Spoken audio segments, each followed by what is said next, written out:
All right. So, hi guys, Matt Lemke here with Through Gamer Goggles, and we're here with Owen-Roberson and Kevin Siembieda. I'm getting better. That's pretty close. Yeah. The Polish side. Well, you know, my grandparents. So for those who always ask, and I think you did this once before, in Polish, my name is pronounced Kevin Siembieda, but there's no H in it, and it just confuses people. So we've gone with Siembieda for most of our life, and then this is Sean Owen-Roberson. Yeah, some people say Roberson, but not my family. Always say Roberson because I see Robe. Yeah, it's not my family, so. It's no, accepted the Robertson clan, so it's... My grandmother did not say it with the S, but she was from the northern Russian side of Poland. So that might be, you know, something to do with it. Exciting gamer news. Not really. But anyways, people are always asking, so I thought I'd use that as a opening. We're moving into Teenage Mutant Ninja Turtles and all the beauty that it is. It was actually available last year already, wasn't it? Like, you had it here for sale, right? No. Oh, you just had a couple of prototypes. We had a binder. No, you saw a binder with that art and prints of the interiors. This is so sick. So sick. So these are, what we have here today are actual copies, mass print copies that have been completed by our printers.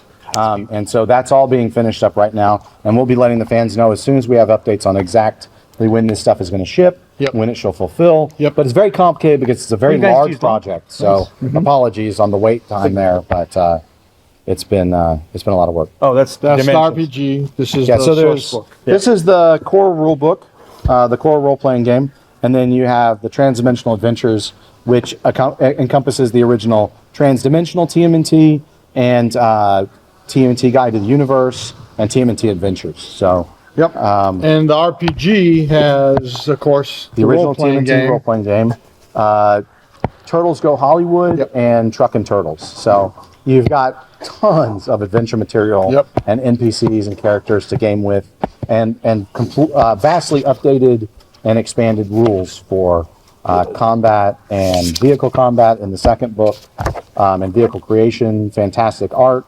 So the difference between these two editions, we have the standard edition of the two books, and then we have the black, white, here if you can show the cover, the black, white, and red of the same two books. So same interior materials, but different art. So the rules and adventure material are exactly the same. So I have the paperback of that. I am definitely getting the red black edition. Yeah, the black, white, and red.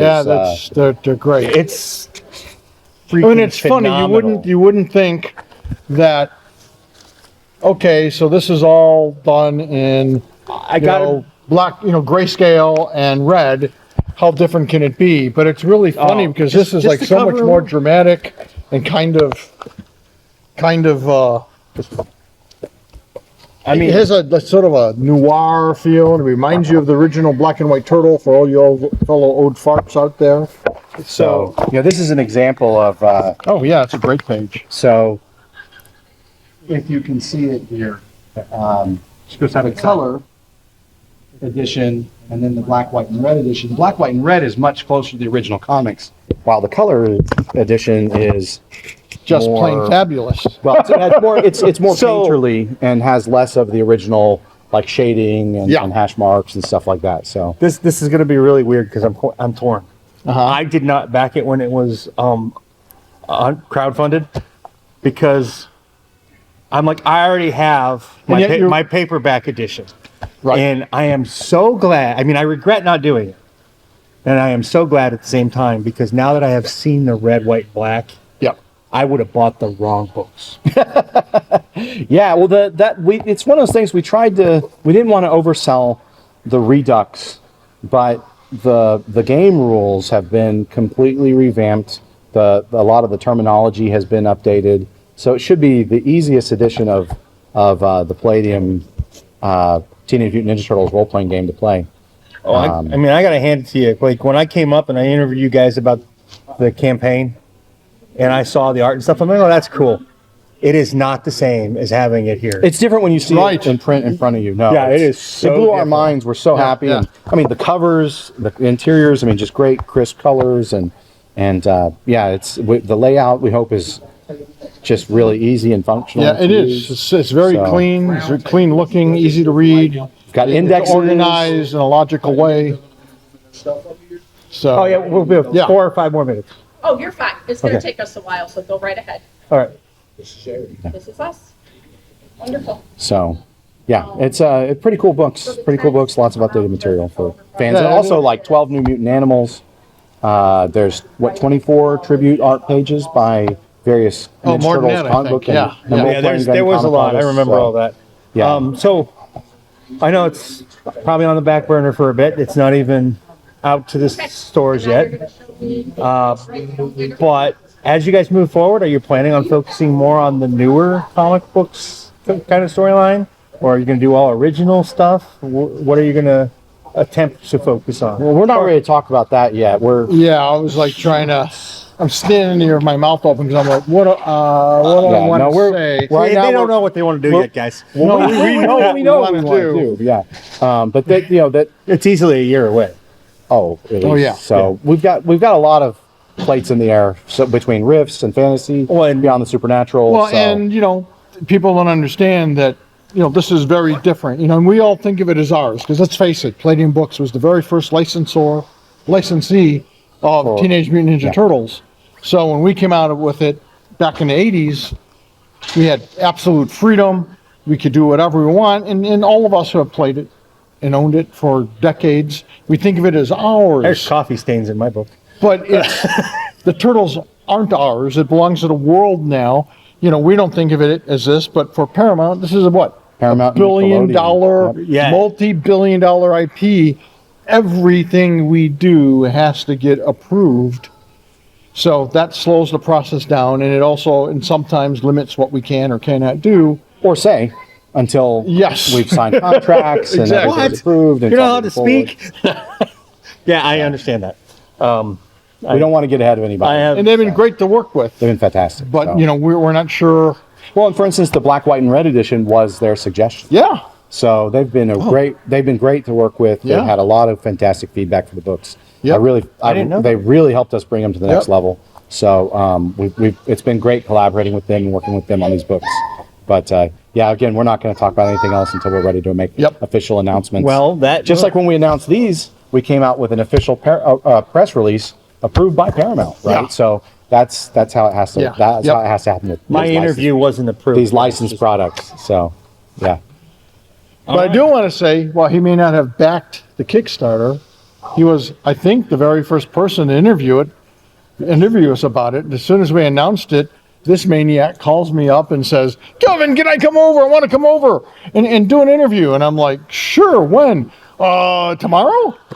And I'm that was pretty much accurate, too. Sure, come on down.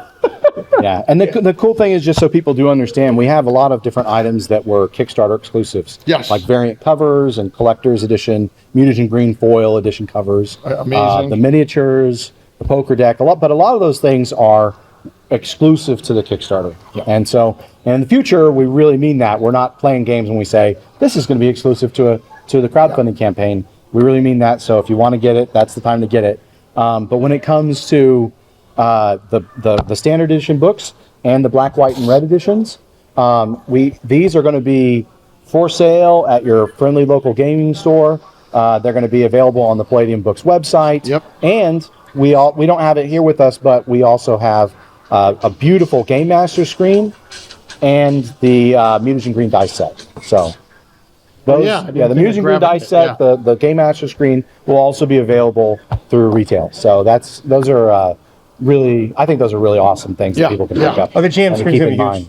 It's a GM screen. It's really cool. So yeah, it was 5 hours one way. Yeah, something like that. All right. So, well, thank you guys for talking to me about TMNT. Always a pleasure, man. Now we are we're gonna try and squeeze some more out of them. We're gonna move on to everything else, and we'll just tack that onto this. So, where's everything else at? Like so there's Beyond the Supernatural. There's Dead Rain. There's Nightbane, which I don't think you guys do much with anymore. Not recently. Yeah, it seems like every time we get an author who gets Nightbane, they do a book or they start a book. And then it's like, we've got some other thing that's happening in our lives. We can't finish it. Yeah. So that's kind of been where we're at. We want to support Nightbane because it's a great urban fantasy setting that, is just epic. Yeah. And then we want to do more with Dead Rain. That's that's part of similar. We're moving in to finish up a lot of great stuff. Yep. For Beyond the Supernatural, for instance. So once we've gotten through that, we'll move through. It just takes a while to get. We have so many really cool IPs like that. Two things I do want to mention real quick is if you're a big Rifts fan and you love the lore, you love adventure material, the Rifts for Savage Worlds books. There's been some great releases. They just did the Europa campaign, and it's all canon Rifts. So it's all great adventure material. It's easy to run with the Palladium rules. Yeah, so the cool thing with the Savage Worlds stuff is that you don't need to know the rules, the adventures, and the world setting, and any new equipment. It's all viable in either game system. Yeah. So use it as a resource. Yeah, it's really easy to run the adventures together. And if you want, I do have a short 2-page article I wrote in Rifter85, and we also have it. You can download it for free on DrivethruRPG.com. On just, hey, here's some quick notes if you see some certain game terms or something like that if you're running it for Palladium. That's what these Savage Worlds terms mean. Here's how to use them in Palladium. But it's really, you barely even need that. And then the other thing that we just announced was Phase World for Savage Worlds.